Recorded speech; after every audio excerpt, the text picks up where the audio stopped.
Good morning. Today I would like to introduce the book Predictably Irrational by Dan Ariely. In contemporary economics, it's always assumed that humans are rational actors that act rationally. This is to give predictability to our economic models. If economists assume that humans are irrational and fundamentally unreasonable and do not act upon reason, it would be much harder to make predictive economic models. However, as long as we are human, there are many times that we act irrationally, even in the face of uh, clear economic disincentives. However, according to Dan Ariely, even if our actions are not based upon the usual profit maximization principles, our irrational behavior is sufficiently predictable.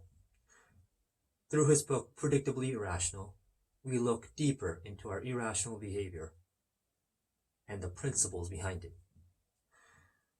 In economics, humans are rational, and before buying a product, we look at the maximum price we will pay for it versus the maximum cost. That is the assumption. However, as humans, we also don't know the absolute value of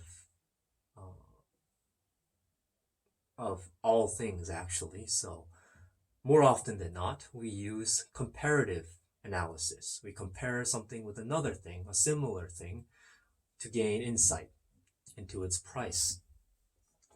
However, our comparative analysis is hindered much too easily by outside factors.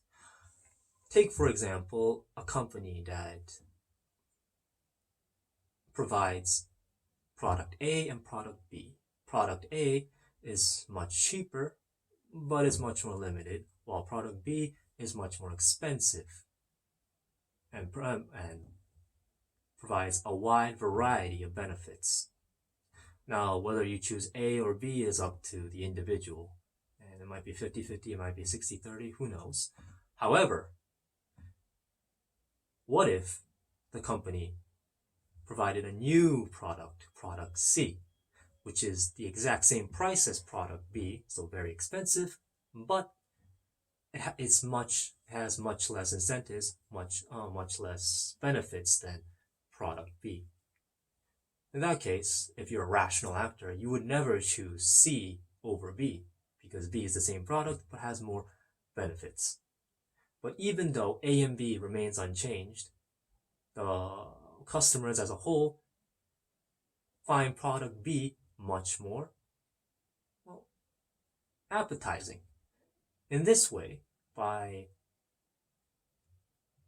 making a bait product, product C, companies are able to produce more sales, sell more of their expensive products, and raise their baseline.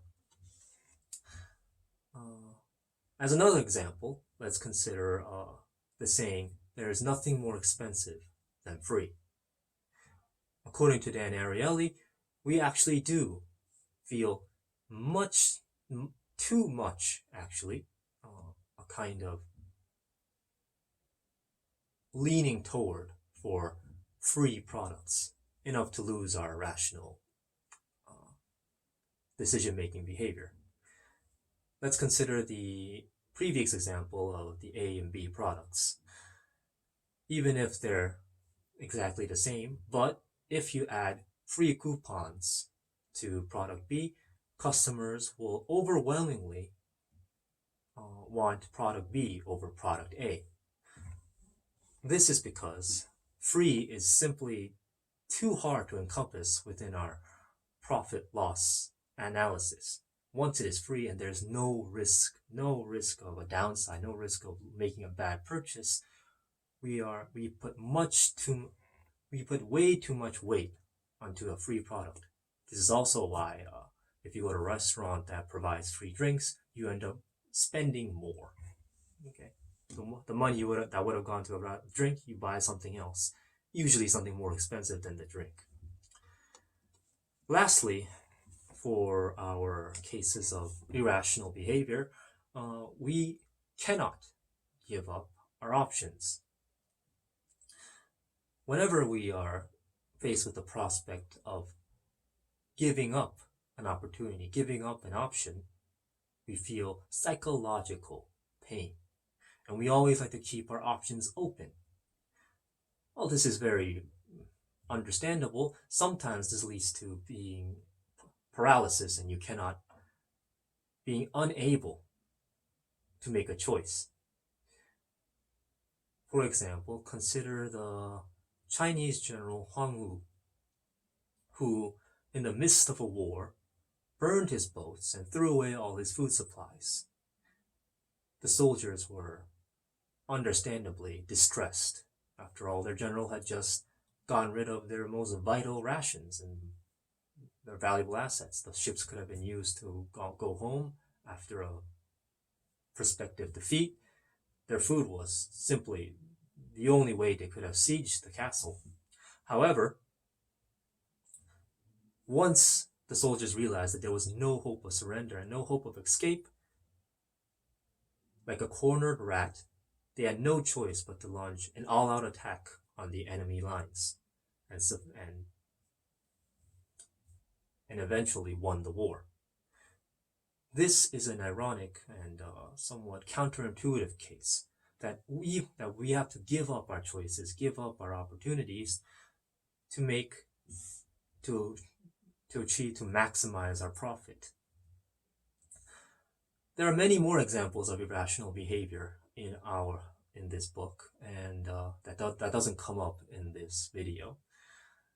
And reading this book, I was able to analyze just where exactly my irrational choices lie and how I am being tricked by all these media campaigns, advertisements, to make purchases that I simply do not need. However, the fact that this kind of irrational behavior is predictable shows that we can take measures to prevent it and to analyze just exactly how we are being used by companies and marketing campaigns. Anyone with an interest in behavioral economics, I would like to strongly recommend Predictably Irrational by Dan Ariely. Thank you for watching. Have a wonderful day.